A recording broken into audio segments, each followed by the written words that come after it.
तो बच्चों देखते हैं नेक्स्ट केस को, when particle moves with constant retardation. तो बच्चों सबसे पहले मैं बात करूँ स्ट्रेट लाइन मोशन के अंदर। तो अगर कोई स्ट्रेट लाइन मोशन अपन कंसिडर करते हैं तो उस केस के अंदर यहाँ पर इनिशियल वेलोसिटी मैंने u कंसिडर कर ली। अब बच्चों बोला गया है रिटार्डेशन, इसका मतलब मोशन के अपोजिट डायरेक्शन में एक्सेलरेशन होना चाहिए। तो मैंने माना कि मोशन जो हो रहा है वो राइट डायरेक्शन में हो रहा है और जो एक्सेलरेशन है which is equal to some constant वो इस मोशन के अपोजिट डायरेक्शन में है। तो मुझे मालूम है कि जब भी मोशन के अपोजिट डायरेक्शन में एक्सेलरेशन होता है तो वहां पर मैग्नीट्यूड ऑफ वेलोसिटी या फिर स्पीड डिक्रीज होती जाती है। अब बच्चों वो तब तक डिक्रीज होती है जब तक वो क्या नहीं हो जाए, जीरो ना हो जाए। तो मैं एक जनरल कंडीशन ले लेता हूं कि जब वो यहां से u से स्टार्ट हुई तो इस पॉइंट पर उसकी जो स्पीड है वो v हो गई। और बच्चों मुझे एक बात मालूम है कि जो v की वैल्यू है u से क्या है, छोटी है, बिकॉज यहां पर डिक्रीज हो रही है। अगर मैं इसके मैथमेटिकल अप्रोच पे जाता हूं तो सोचो मैं इसका कैसे डायग्राम बनाऊंगा। तो v मालूम है, u मालूम है, a है। अब बच्चों यहां से लेके यहां तक आने में इसको t टाइम लगा होगा, तो मैं इनिशियल टाइम को 0 कंसिडर कर रहा हूं और किसी टाइम पर उसकी वैल्यू हो गई t। अब बच्चों मैं इसके लिए लिख रहा हूं फर्स्ट इक्वेशन, बिकॉज यहां पर मुझे v u at सब कुछ मालूम है, तो लिख रहा हूं v equals to u plus at। बच्चों ये तो सिर्फ एक जनरल इक्वेशन है, ये इस ग्राफ के लिए इक्वेशन नहीं बनाई है। अब मैं जब इसके अंदर वैल्यूज पुट करूंगा तो v u as it is, पर जो एक्सेलरेशन है वो मोशन के अपोजिट डायरेक्शन है, मतलब रिटार्डेशन है, तो क्या हो जाएगा माइनस एटी हो जाएगा। अब बच्चों इसको मैं थोड़ा सा अरेंज कर रहा हूं, v minus A T plus U. अगर मैं इसको कंपेयर करूं with the equation y equals to mx plus c से, इसका मतलब ये हुआ कि c की वैल्यू इस बार क्या है, u plus u। x axis पे कौन होगा, टाइम। स्लोप की वैल्यू कितनी होगी, minus a। And y axis पे कौन होगा, वेलोसिटी। तो अगर मैं ऐसा ग्राफ बनाता हूं तो ऐसा ग्राफ कैसा आप लोग सोच सकते हैं, क्या ऐसा ग्राफ कुछ इस प्रकार से होगा जिसमें y एक्सिस पे कौन हो गया, वेलोसिटी, x एक्सिस पे कौन हो गई, टाइम। ध्यान दीजिएगा स्लोप इज माइनस है। क्या अपन ये बात सीख चुके हैं कि vt ग्राफ का स्लोप क्या देता है, एक्सेलरेशन। तो अगर आप ढंग से देखें तो इसका जो ये एंगल बन रहा है वो ऑब्ट्यूज एंगल बन रहा है, और ऑब्ट्यूज एंगल होता है तो उसका जो टेन थीटा होता है वो नेगेटिव आता है। इसका मतलब यहां पर इसका स्लोप नेगेटिव है और वो यहां से भी रिप्रेजेंट हो रहा है। m की वैल्यू क्या आ रही है, माइनस ए। स्लोप नेगेटिव, इसका मतलब एक्सेलरेशन नेगेटिव, मतलब मोशन के अपोजिट डायरेक्शन में। और इनिशियल वेलोसिटी अपन ने क्या बोली थी, u प्लस u। बिल्कुल सर।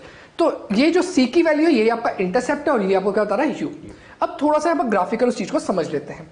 क्या यहां पर अपन ऐसा सोच सकते हैं कि इनिशियली उसकी स्पीड कितनी थी, u थी, जब टाइम की वैल्यू कितनी थी, 0।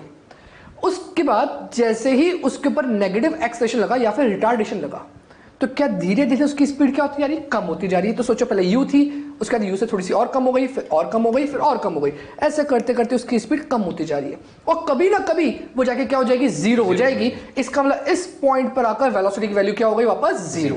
इसलिए अपने यहां पर लिख दिया 0,0 और इस पॉइंट का जो भी टाइम होगा उसको लिख देता हूं टाइम इज t डैश। इसका मतलब t डैश पे जिसकी वेलोसिटी क्या हो गई, 0 हो गई। तो अपना ये ग्राफिकल अप्रोच हो गई। और इसका अगर मैं स्लोप निकालूंगा उससे मुझे क्या मिल जाएगा बच्चों, एक्सेलरेशन की वैल्यू। स्लोप नेगेटिव है तो अपने को मालूम पड़ जाएगा कि एक्सेलरेशन कैसा है, नेगेटिव है, मोशन के अपोजिट डायरेक्शन में। तो सर क्यों ना इसका अपन कोई प्रैक्टिकल एग्जाम्पल के बारे में सोच लें। तो बच्चों देखिए, जैसा कि सर ने आपको एक्सप्लेन किया और इस एक्सप्लेनेशन में सर आपसे पूछ रहे हैं कि कोई प्रैक्टिकल एग्जांपल इससे दिया जा सकता है क्या।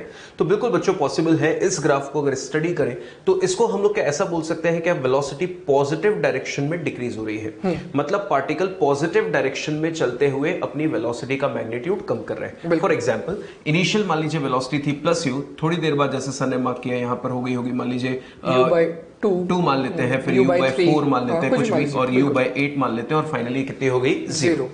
तो बच्चों जैसे जैसे टाइम की वैल्यू बढ़ रही है वेलोसिटी का मैग्नीट्यूड पॉजिटिव डायरेक्शन में चलते हुए कम हो रहा है। इसको अगर हम लोग एग्जाम्पल की फॉर्म में ले तो मोशन अंडर ग्रेविटी में असेंडिंग मोशन हम लोग एग्जाम्पल ले रहे हैं जिसमें अपवर्ड डायरेक्शन पॉजिटिवली है।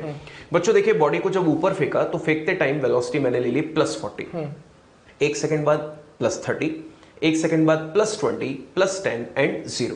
आप नोटिस कर रहे हैं कि बॉडी ऊपर जा रही है, मतलब वेलोसिटी की डायरेक्शन अपवर्ड है और मैग्नीट्यूड लगातार कम हो रहा है। तो इसको बोलते हैं पॉजिटिव डायरेक्शन में चलते हुए वेलोसिटी का मैग्नीट्यूड कम हो रहा है। और एक्सेलरेशन थ्रू आउट कैसा है, नीचे की तरफ यानी कि नेगेटिव। तो देखिए एक्सेलरेशन यहां पर कैसा है, ऑब्ट्यूज एंगल का यानी कि नेगेटिव, और वेलोसिटी पॉजिटिव डायरेक्शन में कम हो रही है। तो ये है मोशन अंडर ग्रेविटी के असेंडिंग मोशन का ग्राफ। बिल्कुल।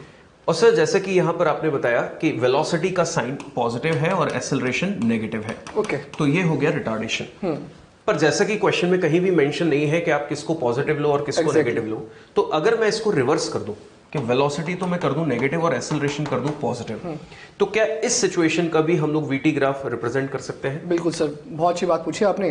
ध्यान दीजिएगा बच्चों कि सर ने बोला वेलोसिटी नेगेटिव और एक्सेलरेशन पॉजिटिव। वेलोसिटी कौन सी एक्सिस पे है? वाई। अब बच्चों 100% फर्स्ट और सेकंड क्वाड्रेंट में तो वेलोसिटी पॉजिटिव होगी, and third and fourth quadrant के अंदर वेलोसिटी कैसी होगी? नेगेटिव। बट मैं कभी भी सेकंड और थर्ड क्वाड्रेंट की बात नहीं करूंगा, बिकॉज वहां पर टाइम नेगेटिव हो जाएगा, जो टाइम कभी नेगेटिव नहीं हो सकता। इसका मतलब मेरे पास सिर्फ दो ही ऑप्शन बचे, या तो फर्स्ट क्वाड्रेंट या फिर फोर्थ क्वाड्रेंट। फर्स्ट क्वाड्रेंट में वेलोसिटी कैसी है? पॉजिटिव। तो फोर्थ ही क्वाड्रेंट बचा, इसके अंदर वेलोसिटी कैसी होगी? Negative. Now I have to work in the fourth quadrant. तो अगर मैं फोर्थ क्वाड्रेंट की बात करता हूं तो ये मेरी है टाइम एक्सेस और ये मेरी हो गई वेलोसिटी। तो बच्चों मुझे ऐसा कुछ काम करना है कि इस बार एक्सेलरेशन पॉजिटिव आए। एक्सेलरेशन पॉजिटिव का मतलब हो गया स्लोप पॉजिटिव। स्लोप पॉजिटिव मतलब हॉरिजॉन्टल सा एंगल कैसा बनना चाहिए? एक्यूट। तो बच्चों मैंने क्या करा कि भाई 100% मैंने एक ऐसा ग्राफ बना दिया जिसमें उसके पास इनिशियल में कोई वेलोसिटी थी -u। और अगर तुम ध्यान दोगे यहां पर, तो यहां पर ये जो एंगल थीटा बन रहा है, ये थीटा हॉरिजॉन्टल से एक्यूट एंगल बना है। इसका मतलब ये जो स्लोप है ये स्लोप पॉजिटिव है। स्लोप पॉजिटिव मतलब एक्सीलरेशन पॉजिटिव। तो initial velocity negative, slope positive. क्या मोशन अपोजिट हो गया? मतलब वेलोसिटी का अगर बात करें तो अपने लिए इधर और इधर की जो बात कर रहे हैं, तो अगर मैं वेलोसिटी इधर अज्यूम करता हूं तो एक्सेलरेशन इधर होगा, या फिर अगर वेलोसिटी इधर लेता हूं तो एक्सेलरेशन इस साइड होगा, तब जाके वो रिटार्डेशन क्रिएट करेगा। तो बच्चों यहां पर ये -u, कुछ देर के बाद कभी ना कभी -u/2 होगा, कुछ देर के बाद -u/4, और ऐसा करते करते कहां पहुंच जाएगा बच्चों? 0 पर। तो इसका मतलब यहां पर वेलोसिटी नेगेटिव और एक्सेलरेशन पॉजिटिव। बिल्कुल। तो बच्चों आपने ऑब्जर्व किया कि ये दोनों ही ग्राफ इस सिचुएशन के लिए पॉसिबल है। अब जो हमें क्वेश्चन में मिल जाए उसको लेकर सॉल्व कर देना है। और जैसा कि हम लोग अब इससे एसटी ग्राफ की अप्रोच सीख रहे हैं, बच्चों इस इक्वेशन पर ध्यान दीजिए, that is -80 + u। If we integrate this equation with respect to time, then we will get the equation of displacement. तो ऑब्जर्व कीजिए बच्चों, हम लोग इसको इंटीग्रेट कर रहे हैं।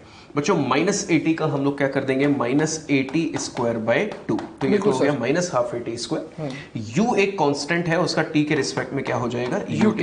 बच्चों आपको याद आ रहा है क्वाड्रेटिक इक्वेशन वाला ग्राफ ut -1280², तो उसको हमने इस तरह से बनाया था। तो ये हमारे पास st ग्राफ है। तो अब क्या नोटिस कर रहे हैं कि कोई भी vt ग्राफ हो, कोई भी इक्वेशन हमें दी हो, उससे हम लोग इंटीग्रेट कर देंगे तो st रिलेशन पे पहुंच जाएंगे, और डिफरेंशिएट कर देंगे तो at रिलेशन पे पहुंच जाएंगे। तो हम किसी भी तरह के ग्राफ को कन्वर्ट करके अपना आंसर दे सकते हैं। बिल्कुल। स्टूडेंट्स, अब नेक्स्ट पॉइंट जो हम लोग डिस्कस कर रहे हैं वो है एक्सेलरेशन टाइम ग्राफ। अब बच्चों एक्सेलरेशन टाइम ग्राफ में वही दो चीजें हैं। हम लोगों ने पढ़ा था कि एक्सेलरेशन को कभी हम लोग डिफरेंशिएट नहीं करते, क्योंकि डिफरेंशिएट करने के बाद उससे जो क्वांटिटी आती है या जो वैल्यूज आती है उसको हम लोगों ने इस तरह से कोई डिफाइन नहीं कर रखा है। तो ऑब्जर्व कीजिए, 80 ग्राफ का अगर हम लोग स्लोप बात करें तो स्लोप मतलब उसका डिफरेंशिएशन, तो क्या है? Defines nothing. जबकि उसका एरिया हमें क्या बताता है? Change in velocity.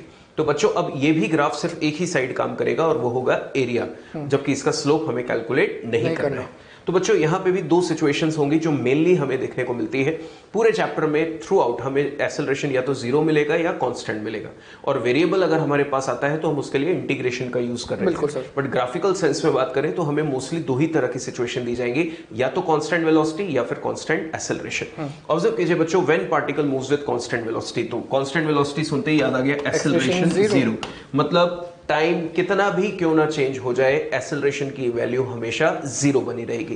तो बच्चों डायरेक्टली अगर इसके ग्राफ की बात मैं आपसे पूछूं तो अब आपको पूरा एक्सप्लेनेशन क्लियर है, तो आप अब डायरेक्टली आंसर देना स्टार्ट कीजिए। ऑब्जर्व कीजिएगा बच्चों, t बराबर 0 पर एक्सेलरेशन कितना था? 0।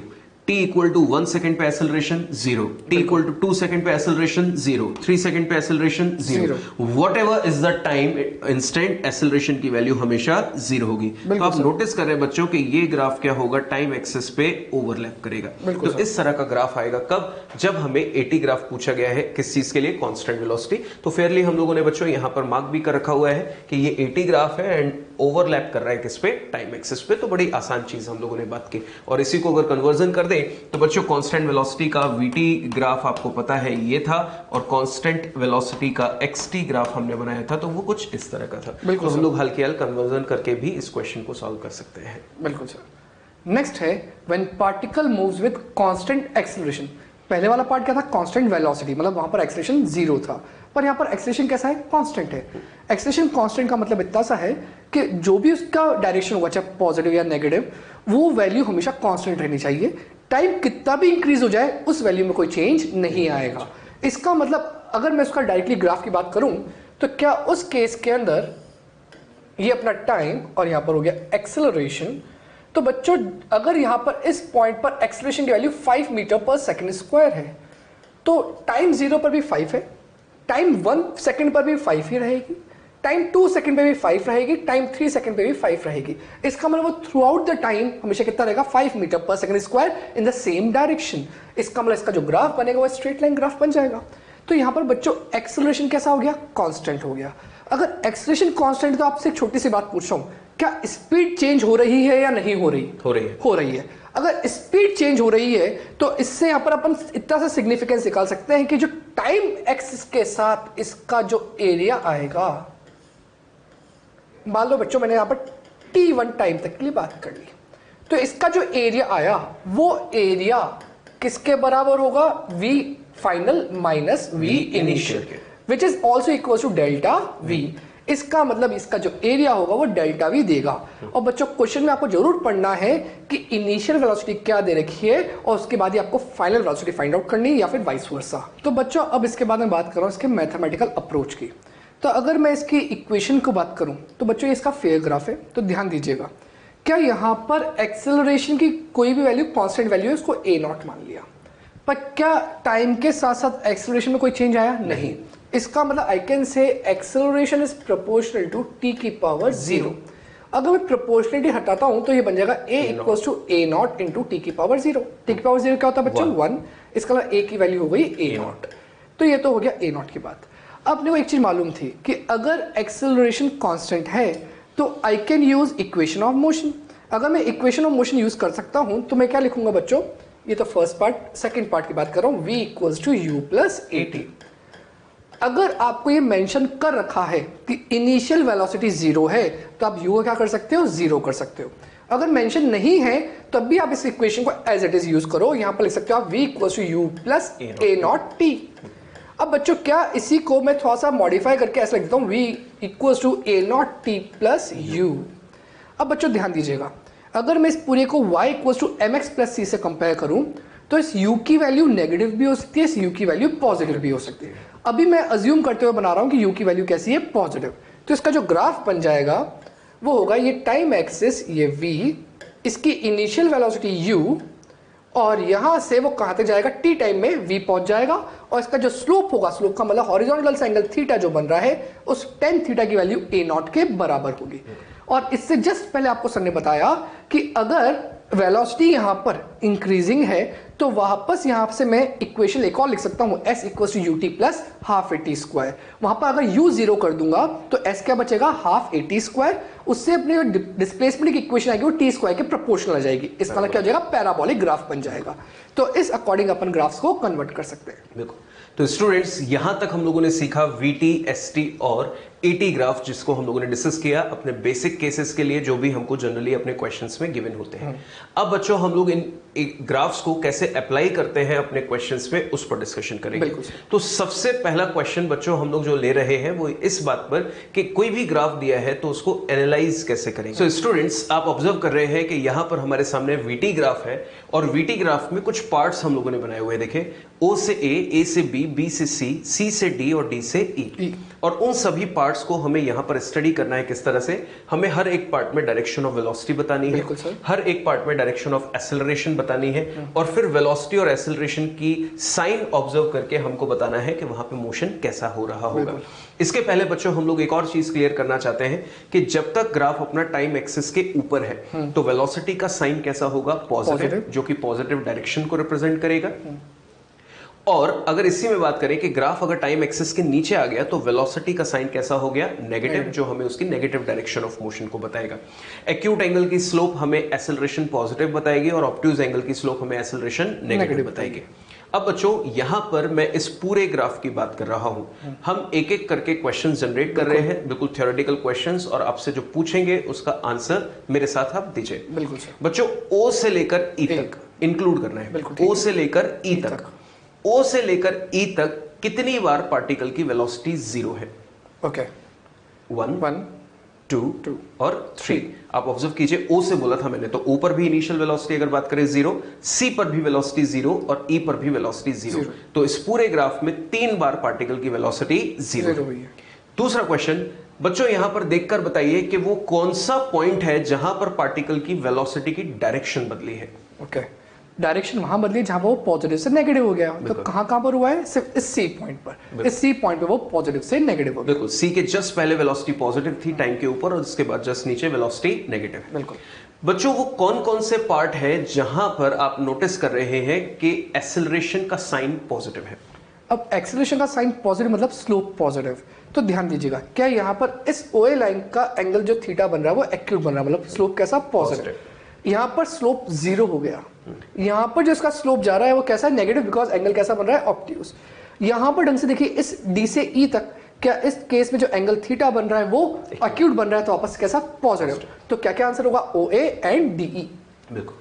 और बच्चों ऑब्जर्व कीजिए, वो कौन सा पार्ट है जहां पर वेलोसिटी, या कह सकते हैं कि कहां से कहां तक वेलोसिटी पॉजिटिव है या पार्टिकल ने पॉजिटिव डायरेक्शन में मोशन किया है। ओके सर, अगर बात करें कि पॉजिटिव डायरेक्शन मोशन करा है, इसका मतलब वो फर्स्ट क्वाड्रेंट में होना चाहिए।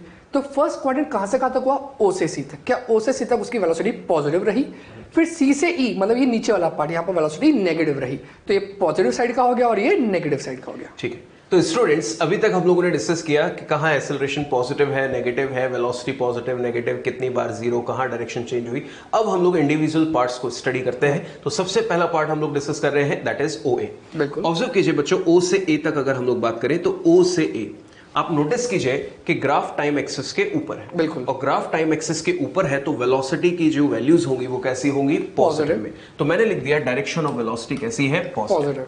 बच्चों साथ साथ अगर हमको ऑब्जर्व करना है एक्सेलरेशन की डायरेक्शन, तो VT ग्राफ की स्लोप हमें क्या बताती है? एक्सेलरेशन। तो बच्चों ये ग्राफ आप देख रहे हैं हॉरिजॉन्टल से किसी एंगल पर इंक्लाइंड है, और एंगल पर इंक्लाइंड है तो इसको मैंने एंगल मान लिया कितना? θ1। बच्चों आप नोटिस कर रहे हैं कि जो एंगल है वो कैसा है? एक्यूट। और एक्यूट एंगल का स्लोप कैसा होता है? पॉजिटिव। बच्चों हमें पता है कि जब वेलोसिटी और एक्सेलरेशन दोनों के साइन सेम होते हैं तो स्पीड की वैल्यू बढ़ती है, और उसको हम लोग एक्सेलरेटेड मोशन बोलते हैं। तो यहां पर मैंने लिख दिया एक्सेलरेटेड मोशन। Accelerated motion. और बच्चों ये चीज प्रूव भी हो रही है, वेलोसिटी 0 थी, वेलोसिटी बढ़ रही है, बढ़ रही है, बढ़ रही है, यहां तक वेलोसिटी लगातार बढ़ रही है, और रीजन आपके सामने है, ऐसा क्यों हुआ? बिल्कुल सर। नेक्स्ट पार्ट है AB। अब AB के अंदर पूछा है डायरेक्शन ऑफ वेलोसिटी। क्या AB वाले पार्ट में पूरी वेलोसिटी हमेशा पॉजिटिव रही और जैसी भी रही वो कांस्टेंट रही? इसका मतलब वेलोसिटी तो कैसी हो गई? पॉजिटिव। पर my next word was constant रही। अगर वो A से B तक जो भी इसकी पर्टिकुलर वैल्यू यहाँ होगी वो वैल्यू हमेशा कांस्टेंट रही, इसका मतलब एक्सेलरेशन कैसा हो गया? 0। इसका मतलब यहाँ पर एक्सेलरेशन 0 है। और जब एक्सेलरेशन 0 होता है और वेलोसिटी कांस्टेंट होती है, उस मोशन को अपन क्या कहते हैं? Uniform motion. इसका मतलब जो मोशन है वो कैसा है? Uniform motion. बिल्कुल। आइए बच्चों अब बात करते हैं नेक्स्ट पार्ट पे, that is B to C। अब बच्चों B से C पार्ट की अगर बात करें तो स्टिल जो ग्राफ है वो टाइम एक्सिस के ऊपर है, और ग्राफ अगर टाइम एक्सिस के ऊपर है तो अब भी वेलोसिटी का साइन कैसा होगा? पॉजिटिव। तो वेलोसिटी का साइन स्टिल पॉजिटिव, बट बच्चों अब हमें नोटिस करना है यहाँ पर इसका एंगल ऑफ इंक्लिनेशन। बच्चों यहाँ से यहाँ तक आप नोटिस कीजिए जो स्ट्रेट लाइन है वो कॉमन एंगल की है, आई मीन पूरा एंगल ऑफ इंक्लिनेशन सेम है। पर अभी हम लोग B से C पार्ट की बात कर रहे हैं, तो बच्चों यहाँ से अगर हम लोग देखें तो ये एंगल कैसा बन रहा है? ऑब्ट्यूज। और अगर इसको क्लॉकवाइज मार्क कर देंगे तो ये क्या बन जाएगा? माइनस में। तो दोनों ही केस में जो आंसर आएगा स्लोप का वो कैसा आएगा? नेगेटिव। बिल्कुल। तो बच्चों ऑब्ट्यूज एंगल को मैंने यहाँ पर मार्क कर दिया थोड़ी देर के लिए, प्लस θ2। तो ऑब्जर्व कीजिए बच्चों, जब ऑब्ट्यूज एंगल की स्ट्रेट लाइन है तो इसकी स्लोप कैसी होगी? नेगेटिव। और एक पॉजिटिव और एक नेगेटिव, तो इसका मतलब मोशन कैसा होगा? रिटार्ड।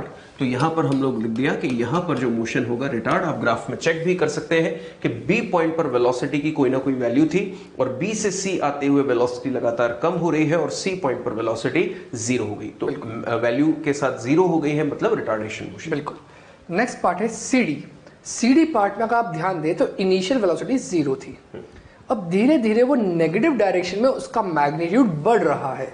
अगर मैग्नीट्यूड बढ़ रहा है तो मोशन कौन सी डायरेक्शन में हुआ? नेगेटिव डायरेक्शन में, बिकॉज ये पूरा पार्ट नेगेटिव है जो 0 के नीचे है, तो वेलोसिटी तो नेगेटिव पार्ट में है।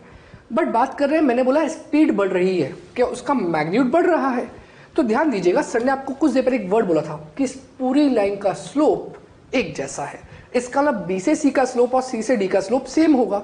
अगर सेम भी होगा, अगर यहाँ से जज कर ले या फिर दूसरा तरीका, यहाँ से यहाँ तक का एंगल बना है, क्या ये एंगल क्लॉकवाइज एंगल है, कैसा कंसीडर करेंगे? नेगेटिव। इसका मतलब 10 minus theta is minus 10 theta. इसका मतलब यहाँ पर जो एक्सेलरेशन आ रहा है वो कैसा आ रहा है? नेगेटिव आ रहा है। तो एक्सेलरेशन कैसा है? नेगेटिव। और what I said to you कि यहाँ पर इनिशियली स्पीड कैसी थी? 0 स्पीड, उसके बाद बढ़ रही है इन द नेगेटिव डायरेक्शन। इसका मतलब कौन सा मोशन हो गया? एक्सेलरेटेड। और बच्चों आप यहाँ से भी चेक कर सकते हो, दोनों नेगेटिव है तो कैसे होंगे? एक्सेलरेटेड। इसके बाद बच्चों लास्ट सेक्शन है अपना डी से ई। बच्चों गौर कीजिए, डी पॉइंट पर वेलोसिटी की कोई ना कोई वैल्यू थी बट वो नेगेटिव थी, और ई पॉइंट पर वेलोसिटी क्या हो चुकी है? 0। तो एग्जिस्टिंग से 0 हो जाना मतलब कहीं ना कहीं रिटार्डेशन है। इससे तो हमें डायरेक्टली पता चल गया। अब अगर हम लोग with the help of sine consideration observe करें तो डी से ई वाला पार्ट टाइम एक्सिस के नीचे है, और टाइम एक्सिस के नीचे है तो वेलोसिटी का साइन कैसा हो गया? नेगेटिव। बच्चों अब एक्यूट एंगल हमको दिखाई दे रहा है, जैसा हम लोग स्टार्टिंग के क्वेश्चंस में बात कर चुके हैं। अगर इसका हम लोग यहां से यहां तक एंगल निकाल दें, मान लीजिए ये θ1, θ2 और ये थोड़ी देर के लिए मान लेते हैं θ3, तो हॉरिजॉन्टल से इसका एंगल ऑफ इंक्लिनेशन कैसा है? एक्यूट। और एक्यूट एंगल की स्लोप पॉजिटिव। बच्चों एक नेगेटिव एक पॉजिटिव, तो केस कैसा हो गया? रिटार्डेशन। तो डेफिनेटली यहां पर हमको कैसा मोशन मिलेगा? रिटार्डेशन। तो बच्चों ये पांचों केसेस हम लोगों ने एनालाइज किए। ये तो बात हो गई बच्चों कि मोशन कैसा था। अब जैसा कि सर ने वीटी ग्राफ के स्टार्टिंग में आपको बताया था कि with the help of same graph हम लोग डिस्टेंस और डिस्प्लेसमेंट साइमल्टेनियसली यहां पर कैलकुलेट कर सकते हैं, पर वो कैसे कैलकुलेट करेंगे ये आपको सर बताएंगे। बट थोड़ी देर के लिए बच्चों हम लोग इन सबको हटा देते हैं सो दैट इसमें थोड़े से और रिप्रेजेंटेशन किए जा सके। बिल्कुल सर। तो बच्चों ध्यान दीजिएगा, क्या यहां पर मोशन जो है वो अपना डायरेक्शन चेंज कर रहा है? किस पॉइंट पर? इस पॉइंट पे। इससे पहले जो वेलोसिटी थी पॉजिटिव, इसके बाद कैसी हो गई? नेगेटिव। तो जब भी मोशन अपने डायरेक्शन को चेंज कर रहा है उस केस में डिस्टेंस और डिस्प्लेसमेंट बराबर नहीं होते। तो बच्चों यहां पर मैं उसी की बात कर रहा हूं। अगर ये ऊपर वाला जो पार्ट दिख रहा है ओ से लेकर सी तक, मैं इसका जो एरिया है, ये वाला एरिया ट्रेपेजियम, बिल्कुल सर, इसका एरिया को मैं A1 बोल रहा हूं, और जो नीचे ट्राइंगल बन रहा है इसके एरिया को मैं A2 बोल रहा हूं। तो if you have to find distance travelled, तो distance is the length of the actual path covered. इसका मतलब वो अगर आगे जाके पीछे आ रहा है तो आपको आगे वाला डिस्टेंस और पीछे वाला डिस्टेंस दोनों को ऐड करना है। तो उस केस में आप बोलेंगे distance is equal to A1 plus A2। इसका मतलब ये हुआ कि यहां पर हमेशा दोनों के मैग्नीट्यूड्स को आपको सिंपली ऐड करना है। दूसरी बात, अगर यहां पर इसका एरिया A1, इसका एरिया A2, ये क्या बता रहा है कि पार्टिकल मुड़ के पीछे आया। तो पार्टिकल यहां से आगे गया, मुड़ के पीछे आया। We know displacement is the shortest length between the initial and the final position. इसका जितना वो आगे गया उसमें से मुझे ये वाला पार्ट माइनस करना है। तो माइनस करना, तो आगे वाले पार्ट का एरिया कौन सा था? A1। और पीछे वाले को किसने रिप्रेजेंट करा? A2 ने। तो I can say displacement is equal to A1 minus A2। तो बच्चों ध्यान रखना, डिस्टेंस के अंदर हमेशा एडिशन करना है, और डिस्प्लेसमेंट के अंदर आपको ध्यान रखना है कि ये पॉजिटिव डायरेक्शन में गया तो इसके लिए अपन ने A1 को पॉजिटिव ले लिया, ये नेगेटिव डायरेक्शन में लिया इसलिए अपन ने A2 को नेगेटिव ले लिया, और उसके बाद उसको ज्वाइन कर दिया। स्टूडेंट्स, अब जब हम लोगों ने वीटी ग्राफ डिस्कस किया तो उसके बाद अब आ जाते हैं हम लोग क्वेश्चन प्रैक्टिस पर, और बारी बारी से जो भी हम लोगों ने ग्राफ्स डिस्कस किए हैं उन पर कैसे क्वेश्चंस बन सकते हैं उन पर बात करते हैं। देखिए बच्चों, सबसे पहला क्वेश्चन लिखा है, for a particle moving along straight line xt graph has been shown. अब ऑब्जर्व कीजिए, हमें यहां पर एक xt ग्राफ दिया गया है। सर सॉरी मैं आपको बीच में इंटरप्ट कर रहा हूं। जी सर। सर जैसे आपने बोला xt graph has been shown, पर क्या यहाँ पर कई बार बच्चों को बहुत बड़ा डाउट होता है और बच्चा उसके कारण क्वेश्चन को मिसलीड भी कर लेता है कि ये x यहाँ पर डिस्प्लेसमेंट शो कर रहा है या पोजीशन शो कर रहा है, because nothing is given in the question. बिल्कुल। तो देखिए बच्चों, सर ने एक डाउट पूछा है आप लोगों के लिए, और एक बहुत ही अच्छा ये क्वेश्चन है। एग्जैक्टली हम लोग कई बार जब अपने क्वेश्चन प्रैक्टिस कर रहे होते हैं तो हमें कई जगह xt के ब्रैकेट में लिखा हुआ होता है कि position time graph is given, और कई बार हमें xt के ब्रैकेट में लिखा होता है displacement time graph is given. Then अगर हमें ये दोनों क्वेश्चंस इस तरह के दिए जा रहे हैं तो हम दोनों से क्या वहां पे डिफरेंस फील करें कि पोजीशन टाइम ग्राफ और डिस्प्लेसमेंट टाइम ग्राफ में क्या अंतर हो सकता है। बच्चों सबसे पहली चीज, अगर हम लोग एक रफ काम कर रहे हैं यहाँ पर, मानकर चलिए कि मैंने आपको क्वेश्चन में दे दिया डिस्प्लेसमेंट टाइम, x का मतलब दे दिया डिस्प्लेसमेंट टाइम ग्राफ। अब इस ग्राफ में क्या क्या वो पॉसिबिलिटीज हैं जो आपको चेक करना है। बच्चों अगर t बराबर 0 सेकंड पर मान लीजिए ये 10 मीटर कोऑर्डिनेट है, और अगर ग्राफ यहां से स्टार्ट होके दे रखा है तो इसका मतलब ये डिस्प्लेसमेंट टाइम ग्राफ नहीं हो सकता। कारण, क्योंकि ऑब्जर्व कीजिए ये ग्राफ हमें क्या बता रहा है, t बराबर 0 सेकंड पे पार्टिकल का डिस्प्लेसमेंट 10 मीटर है। मतलब हमने पार्टिकल को ऑब्जर्व करना स्टार्ट किया ही नहीं। t बराबर 0 पे अगर हम लोग मान लें कि पार्टिकल चलना स्टार्ट करता है, तो चलना जब उसने स्टार्ट किया ही नहीं तो t बराबर 0 सेकंड पर उसका डिस्प्लेसमेंट कैसे एग्जिस्ट कर सकता है? डिस्प्लेसमेंट तो हम लोग कब डिफाइन करते हैं? फाइनल और इनिशियल पोजीशन के बीच का गैप। तो ये तो बता रहे हैं कि चला है नहीं t बराबर 0 पर और उसके पहले ही डिस्प्लेसमेंट कितना हो गया? 10 मीटर।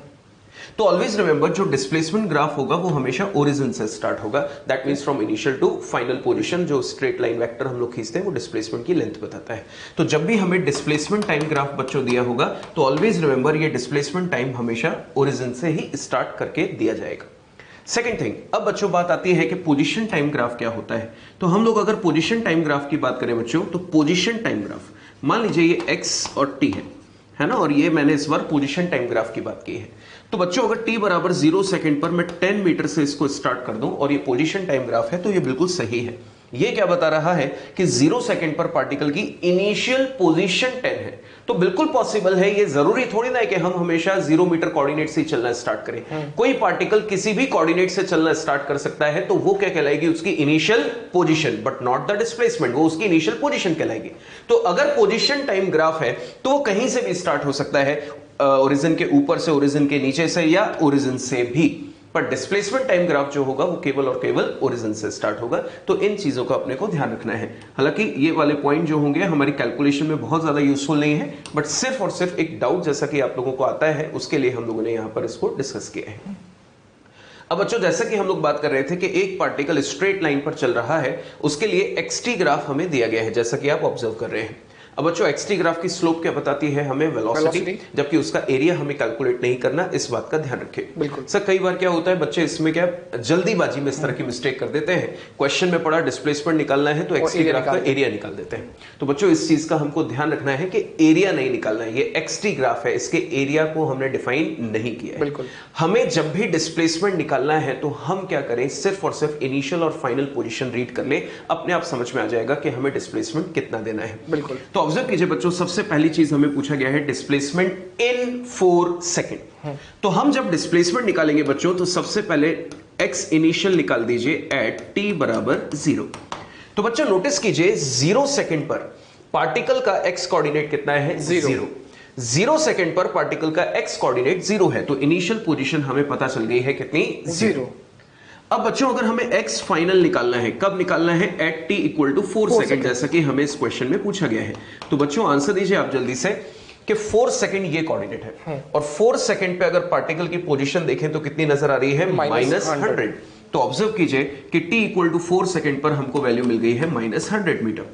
बिल्कुल सर। बच्चों नोटिस कीजिए कि t बराबर 4 पे पार्टिकल की फाइनल पोजीशन है -100 और x इनिशियल है t बराबर 0 पे कितना? 0। और अब हमें अगर डिस्प्लेसमेंट निकालना है तो हम कैसे निकालते हैं? x final minus x initial. तो ऑब्जर्व कीजिए, फाइनल है -100 और इनिशियल है 0, तो डिस्प्लेसमेंट कितना आ जाएगा? -100 metre, where minus represents the direction. बिल्कुल। अब ऑब्जर्व कीजिए बच्चों, हमें डिस्टेंस पूछा गया है, और डिस्टेंस में आपको सर ने बताया था, हमने क्वेश्चन में भी प्रैक्टिस किया, हमेशा क्या करना होता है? पार्टिकल जितना भी चल रहा है उन सबको आप ऐड करते जाइए विदाउट साइन, क्योंकि डिस्टेंस हमेशा पॉजिटिव होती है। सबको ऐड करते जाइए, एट लास्ट जो भी फाइनल वैल्यू होगी वही क्या होगी? Distance covered, that is the path length. Observe कीजिए बच्चों, डिस्टेंस कवर्ड इन 4 सेकंड। तो हम अगर डिस्टेंस कैलकुलेट करें तो डिस्टेंस कैलकुलेट करने के लिए हम थोड़े से पॉइंट्स यहां पर मार्क कर देते हैं। बच्चों इसको मैं बोल देता हूं O, इसको बोल देते हैं A, इसको बोल देते हैं B और इसको बोल देते हैं C। तो मैं डिस्टेंस कैसे निकाल रहा हूं स्टूडेंट्स? चेक कीजिए, OA पार्ट में प्लस AB पार्ट में और प्लस BC पार्ट में। इसमें इंडिविजुअली कितनी डिस्टेंस कवर की वो हमें पता है। ऑब्जर्व कीजिए बच्चों, पाथ कैसा है? Straight line. बिल्कुल। और स्ट्रेट लाइन पाथ है, मतलब कहीं भी वो पार्टिकल रिवर्स होके नहीं आया O से लेकर A तक। आप चेक कीजिए, O से A तक अगर आप नोटिस कर रहे हैं तो एक्यूट एंगल की स्लोप है, मतलब वेलोसिटी कैसी है? कांस्टेंट। बिल्कुल पॉजिटिव है, कांस्टेंट एक्यूट एंगल की।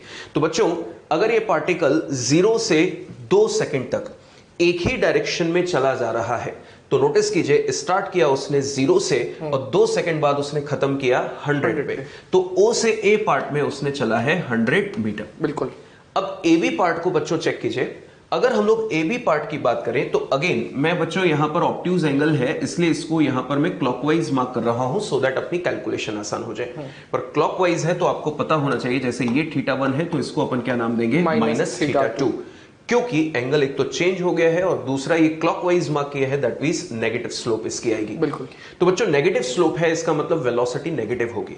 तो बच्चों सोच के देखें, 0 से A तो ये पॉजिटिव वेलोसिटी से गया, मतलब आगे की तरफ, और A से B में वेलोसिटी नेगेटिव है, मतलब वो पीछे की तरफ आ रहा है। और ये ग्राफ हमें शो भी कर रहा है, A पर इसकी पोजीशन थी 100 और B पर हो गई 0। तो 100 से अगर 0 की तरफ आया मतलब इसकी वेलोसिटी नेगेटिव डायरेक्शन में है। पर गौर कीजिए, A पर 100 मीटर कोऑर्डिनेट था और B पर 0 है, तो 100 से 0 आया स्ट्रेट लाइन पर, तो कितना चला? अगेन 100। बच्चों डिस्टेंस है तो हमें ऐड ही करना है। अब नोटिस कीजिए B से C part, again straight line motion है, कांस्टेंट वेलोसिटी हमको बता रही है। ऑब्जर्व कीजिए B पर उसका कोऑर्डिनेट था 0 और C पर उसका कोऑर्डिनेट है -100। बिल्कुल। डिस्टेंस है तो हमें माइनस साइन को इग्नोर करना है। तो ऑब्जर्व कीजिए बच्चों, 0 से 100 आया तो अगेन कितना चला? 100।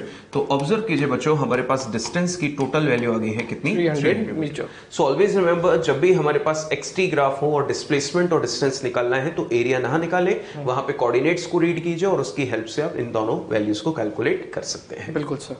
बढ़ते हैं बच्चों थर्ड पार्ट की तरफ, एवरेज वेलोसिटी इन 4 सेकंड। बच्चों एवरेज वेलोसिटी का फॉर्मूला क्या होता था? Displacement upon total time taken. अब यहाँ पर टाइम आपको पहले से दे रखा है इन 4 सेकंड, मतलब आपको 0 से 4 आपको काउंट करना है।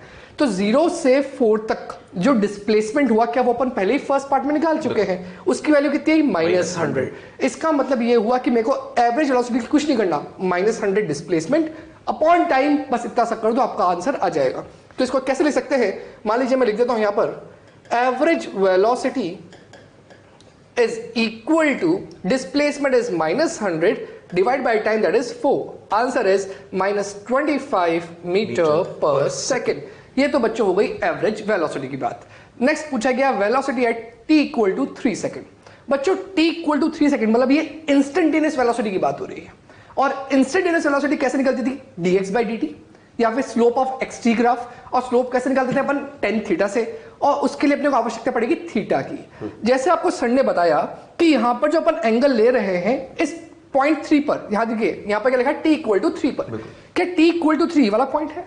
इस पे जो ये xt ग्राफ की लाइन बन रही है, तो अगर आप ढंग से देखें तो x एक्सिस से या हॉरिजॉन्टल से इसका एंगल क्लॉकवाइज बना है, और क्लॉकवाइज एंगल कैसा होगा? नेगेटिव। तो बच्चों अपने ले लिया इसको -θ2। अगर मुझे इसकी tan ऑफ -θ2 मालूम पड़ जाए तो मुझे स्लोप मालूम पड़ जाएगा। तो मुझे कुल मिला के इसका स्लोप निकालना है, line from A to C निकाल लो या आप A to B निकाल लो, both are the same answer, because A से C तक स्लोप में कोई चेंज नहीं आ रहा है, और वही स्लोप A से B का भी है।